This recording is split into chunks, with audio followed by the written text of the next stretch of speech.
Okay, so this has been on my heart all week. I've been really feeling inclined to speak about this, and it was basically my first scam that I ever was a part of that I didn't know. So it was back in about 2018. I had just left my 10-year relationship that I was in the year before in 2017. So I was just, doing me, trying to find my way, trying to start all over again. And I came across, this person came across me on social media. And he seemed really nice, and he was very persistent, and he just would not stop calling. He was on all platforms. I mean, Instagram, Facebook, WhatsApp. So basically, he told me this story about how his father had passed away, and he needed to fly out to Africa to go and basically get a certificate because his father was building something, a building or something like that over there, and he passed away before he was able to pick up, I guess, his certification. So he had to fly out there. But when he flew out there, he found out that they didn't accept his credit card, debit card, bank card, anything of that nature for him to be able to get money out the ATM. I know that is true. You have to exchange currency and things like that.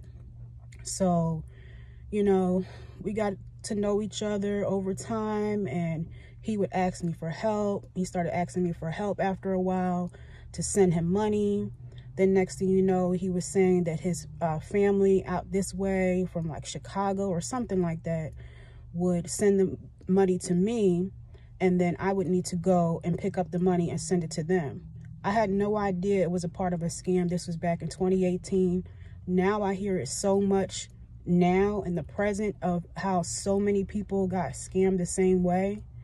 So it made me feel a little bit more comfortable about speaking about this because, people want to automatically assume like, oh, you knew what you were doing, all of this. No. A lot of times you're thrown right into it and you have no idea what's going on until after the fact. But like I said, he had me doing so many things that I didn't even know, what was going on. So he would just like constantly reach out to me. Every time I turned around, he needed help. He needed money for something.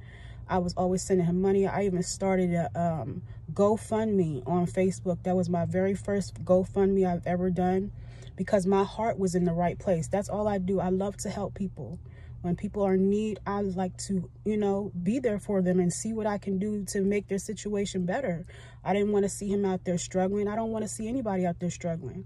But because of it, it made me not bitter, but it made me more cautious, very, very cautious about who I partner up with, who I speak to on the phone. So many people call me on Facebook every day, all day. And it's just like now I'm at the point in my life where I don't have time. I don't have time to just sit there and pick up the phone and just, oh, I want to be with you because you look good or whatever. No, I'm so past that. I appreciate it. I do. I appreciate the compliments. But that's not where I am in my life. So, to those of you who have been trying to reach out to me via Facebook, it's not that, I don't want to speak to you. It's just like I don't have time for the petty, childish games, and there's so many scammers. And now it's even more scammers than it was back in 2018. But like I said, with the situation with being scammed, I even had the government come and reach out to me. I don't know if it was the FBI. I can't really remember not right now because I've been through so much, so much in my life. I have stories for days, probably for years. But I've been through so much in my life that it's like I can't remember exactly everything. But I know that the government reached out to me and asked me about the situation because I guess they had been doing their own investigations that I was unaware of behind the scenes. And honestly, when I first met this guy, it kind of sounded like someone that I had known because he said similar names of people that I had known. But anyway, So the government reached out to me and they asked me my side of the story and what was going on. And once they realized that it was a scam, they said, you know, okay, we're going to go ahead and put this information in. You're fine. You're clear and all of that. But I know that when I did a background check on myself back at that time, they had a red flag on my name that I was not able to leave. Well, what was it? I can't think of it right now, but it was like a red flag, basically, I guess me being a part of a terrorist group or something like that, which was not the case at all. And if that's what they were involved in, I had no idea, because people who know me really know me, you know, and I would do anything for anybody. But it's like, once you see someone's true character, you have to leave them alone if it's not good. You have to leave them alone. It doesn't matter if it's friends, if it's family, whoever. You know what I mean? Respect is a two-way street. So, like I said, I did it from my heart. And people who've known me since I was a child, known that that's what I do. I've always done people's hair for free or cheap. You know, I've done hundreds of people's hair. I'm always that person that if anything goes down, they know that they can contact me and call me. If they haven't, that's because they have a personal problem with me that I don't know about. And honestly, that's their problem, because it's things that are going on within them internally. Because I will give the shirt off my back to someone. That's the type of person I am. I'm a mother of 4. I left a 10-year relationship. 10 years.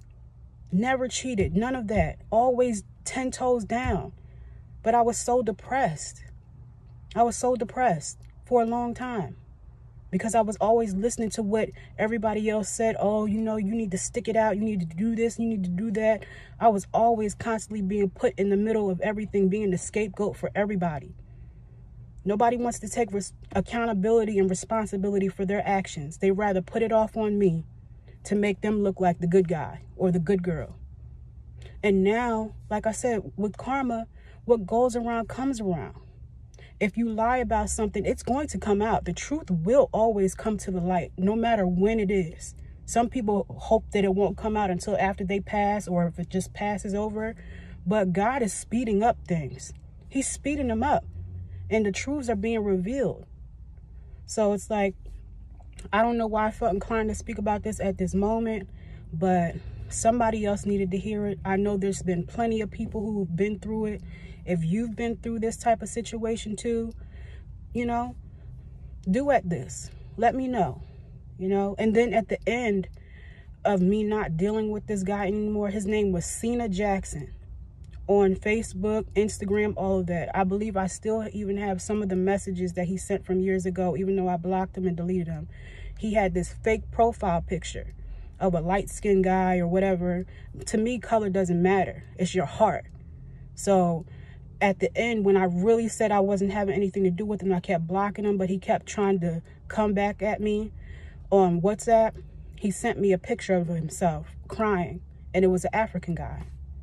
And I've seen these call centers nowadays where they just sit in a room and they are scamming people, scamming women out of their money, all of this. Like, I sent him so much money to help out, thinking I was helping him out.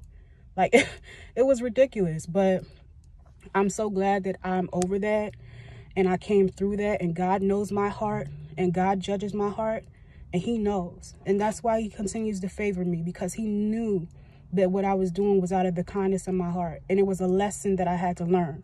Because if I didn't learn that, I wouldn't be so much more aware of the different type of people that are out here. You know, I would be just as gullible now as I was back then. But I understand that we have to all go through different lessons in life to teach us things. So I'm grateful for the experience. I hope it helped him. I hope it helped the whole organization in a great way, to understand that, you know, what goes around comes around. You can't do that. You can't play with people's heart, because God is always watching. All the private conversations, you know, that you're not there for, God hears that. God's there. He's sitting right in that room, and you will be judged. So do the right thing. Do it with integrity. There's always, where there's a will, there's a way. There's a way to get money. There's a way to do things in the right way. You know, reach out for help. But I hope this helps somebody. God bless y'all and have a great day.